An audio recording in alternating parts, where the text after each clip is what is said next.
Hai semuanya, selamat pagi. Kami dari kelompok 6 ingin membahas materi mengenal perangkat input dan output pada komputer. Sebelum memasuki materi, terlebih dahulu kami perkenalan. Perkenalkan, nama saya Delvi Marianti Manalu. Saya akan membahas pendahuluan. Selanjutnya teman saya Safina Hanum akan membahas perangkat input dan output. Dan selanjutnya teman saya Randy akan membahas evolusi perangkat input dan output.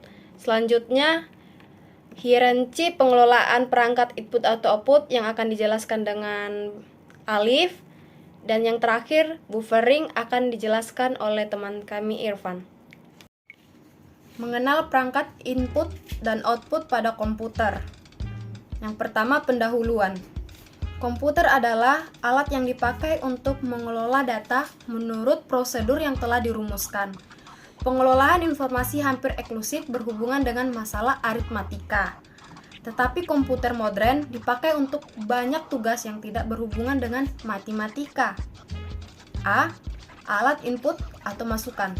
Segala sesuatu yang masuk dalam sistem peralatan yang berfungsi untuk memasukkan data ke dalam komputer menjadi bahan untuk diproses.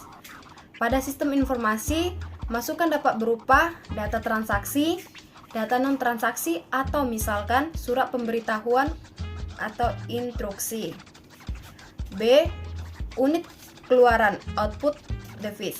Output device berfungsi sebagai mengeluarkan data yang telah diinput oleh perangkat input device sebagai hasil final tampilan dari data atau perintah yang telah diproses oleh sistem komputer. Output yang dikeluarkan bisa dalam berbagai bentuk, misalnya gambar, huruf, angka, simbol, dan suara. Terima kasih, selanjutnya akan dilanjutkan oleh teman saya. Assalamualaikum warahmatullahi wabarakatuh. Perkenalkan lagi, nama saya Safina Hanum. Di sini saya akan menjelaskan tentang perangkat input dan output. Pengertian perangkat input. Input adalah semua data dan perintah yang dimasukkan ke dalam memori komputer untuk selanjutnya diproses lebih lanjut oleh prosesor. Sebuah perangkat input adalah komponen piranti keras yang memungkinkan user atau pengguna memasukkan data ke dalam komputer, atau bisa juga disebut sebagai unit luar yang digunakan untuk memasukkan data dari luar ke dalam mikroprosesor. Fungsi dan kegunaan perangkat input. Fungsi perangkat input pada komputer adalah untuk menerima masukan data dari perangkat luar yang disambungkan menuju mikroprosesor dan diterjemahkan menjadi sebuah informasi. Macam-macam perangkat input. Yang pertama ada keyboard, yang kedua ada mouse, yang ketiga ada webcam, yang keempat ada scanner, dan yang terakhir ada joystick. Cara kerja perangkat input. Cara kerja perangkat input pada dasarnya, cara kerja komputer adalah memproses perintah yang dimasukkan melalui perangkat input, diolah oleh bagian pemrosesan, kemudian dikeluarkan dalam bentuk berbeda-beda melalui perangkat output. Pengertian perangkat output. Perangkat output adalah perangkat komputer yang digunakan untuk menampilkan atau menyampaikan informasi kepada penggunanya. Informasi yang ditampilkan oleh komputer sudah diterjemahkan oleh teknologi komputer itu sendiri, sehingga dapat dipahami penggunanya dengan mudah. Fungsi dan kegunaan perangkat output. Fungsi perangkat output dapat dengan mudah dipahami dengan langkah-langkah berikut ini. 1. Ketika kita menekan tombol pada keyboard atau perangkat input, sinyal dikirim ke komputer. 2. Komputer selanjutnya memproses input dan mengirim sinyal ke monitor atau perangkat output. 3. Monitor kemudian menerjemahkan sinyal yang diterima dan menampilkan hasil output di layar. Berlaku juga untuk tombol mana saja yang telah kita tekan menggunakan keyboard. Begitulah cara kerja perangkat output berfungsi. Jika tidak ada perangkat output yang terpasang kepada komputer, kita masih dapat menekan tombol pada keyboard dan komputer akan tetap memprosesnya. Macam-macam perangkat output. Pertama, ada monitor, kedua ada printer, ketiga ada proyektor, dan yang terakhir ada speaker. Cara kerja perangkat output. Perangkat output bekerja dengan menerima sinyal dari komputer dan menggunakan sinyal itu untuk melakukan tugas dalam menampilkan output.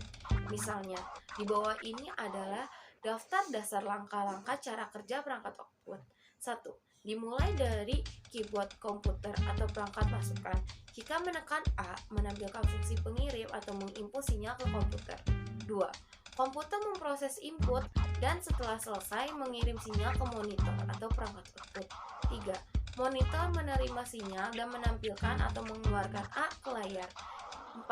Jika didukung A, itu juga dapat dicetak atau dikeluarkan menggunakan printer yang merupakan contoh lain dari perangkat keluaran atau output. Sekian dari saya, terima kasih. Assalamualaikum warahmatullahi wabarakatuh. Nama saya Randi Saputra. Di sini saya akan mempresentasikan tentang evolusi perangkat input dan output. Oke, jadi sistem komputer mengalami peningkatan yang kompleksitas dan kecanggihan komponen-komponennya, yang sangat tampak pada fungsi-fungsi I/O sebagai berikut.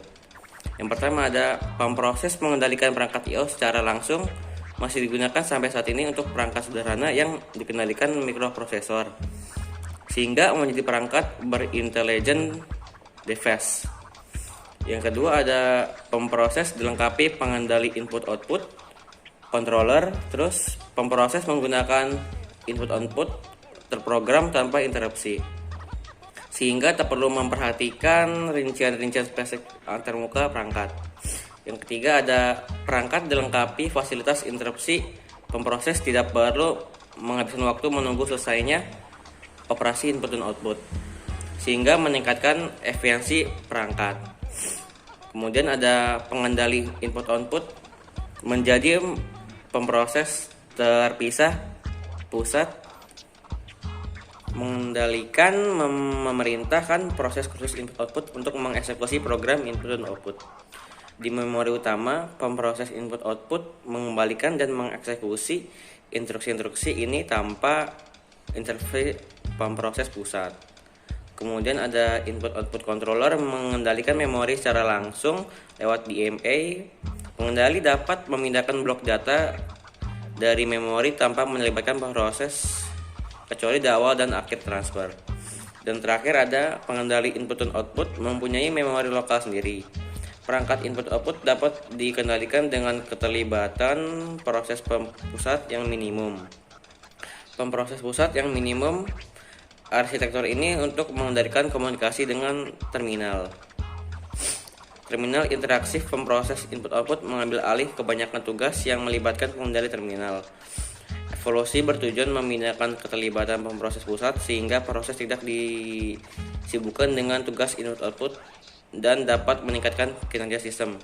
Sekian dari saya. Wassalamualaikum warahmatullahi wabarakatuh. Terima kasih. Selanjutnya saya akan menjelaskan tentang hierarki pengelolaan perangkat input-output. Filosofi hierarkis adalah bahwa fungsi sistem operasi harus dipisahkan sesuai dengan kompleksitasnya, skala waktu karakteristiknya, dan tingkat abstraksinya dalam menangani perangkat input-output. Berikut saya sebutkan 3 struktur logis sistem operasi dalam mengelola perangkat input-output. Yang pertama ada local peripheral device, yang mana komunikasi dengan sederhana seperti aliran byte atau records. Yang kedua ada communication port, yaitu berbeda dengan arsitektur komunikasi, terdiri dari sejumlah lapisan seperti TCP atau IP. Yang terakhir ada file system, yaitu struktur perwakilan untuk mengelola input-output pada perangkat penyimpanan sekunder yang mendukung sistem file. Next, di sini saya akan menampilkan bagan yang mana model dari input-output organization, yang mana kita bisa lihat di dalam file system semakin ke bawah tuh semakin kompleks, terdiri dari directory management, file system, physical organization, device input-output, dan scheduling and control. Tapi berbeda dengan communication port dan local peripheral device yang mana lebih sederhana. Bedanya di sini kalau di local peripheral device itu setelah user process itu ada logical input output, terus device input output, dan scheduling dan control. Kalau misalkan di communication port setelah user process itu ada communication architecture, baru ke device input output dan scheduling and control. Sekian penjelasan saya, terima kasih. Saya di sini akan menjelaskan tentang input-output buffering. Yang pertama ada pengertian buffering. Buffer merupakan suatu tempat untuk menampung data yang dikirimkan dari input-output. Penggunaan dari buffer ini untuk efisiensi agar selama proses pengiriman data prosesor tidak perlu berlama-lama mengakses atau memberikan kontrol pada perangkat input-output yang akan mengirim data. Data yang dikirimkan akan ditampung pada buffer, sementara prosesor bisa mengerjakan tugas lain selama pengiriman file sebelum akhirnya diproses, sehingga sumber daya yang dibutuhkan juga lebih sedikit. Kemudian ada macam-macam buffer. Yang pertama ada single buffer. Single buffer merupakan tipe paling sederhana yang mendukung sistem operasi yang menyediakan sebuah buffering tunggal. Ketika seorang user mengeluarkan sebuah permintaan input-output, sistem operasi menyatakan sebuah buffer dalam bagian sistem memori utama ke operasi. Yang kedua ada double buffer. Peningkatan dapat dibuat dengan dua buffer sistem. Proses dapat ditransfer dari satu buffer, sementara sistem operasi mengosongkan atau mengisi buffer lain. Teknik ini disebut double buffering atau buffer swapping. Double buffering menjamin proses tidak menunggu operasi input-output. Peningkatan ini harus dibayar dengan peningkatan kompleksitas. Kemudian yang ketiga ada circular buffer. Seharusnya melembutkan aliran data antara perangkat input-output dan proses. Jika kinerja proses tertentu menjadi fokus kita, maka kita ingin agar operasi input-output mengikuti proses. Double buffering tidak mencukupi jika proses melakukan operasi input-output yang berurutan dengan cepat. Masalah sering dapat dihindari dengan menggunakan lebih dari dua buffer. Ketika lebih dari dua buffer yang digunakan, kumpulan buffer ini sendiri diacu sebagai circular buffer. Tiap buffer individu adalah satu unit di circular buffer. Sekian presentasi dari kelompok 6, kurang lebihnya mohon dimaafkan. Wassalamualaikum warahmatullahi wabarakatuh. Terima kasih.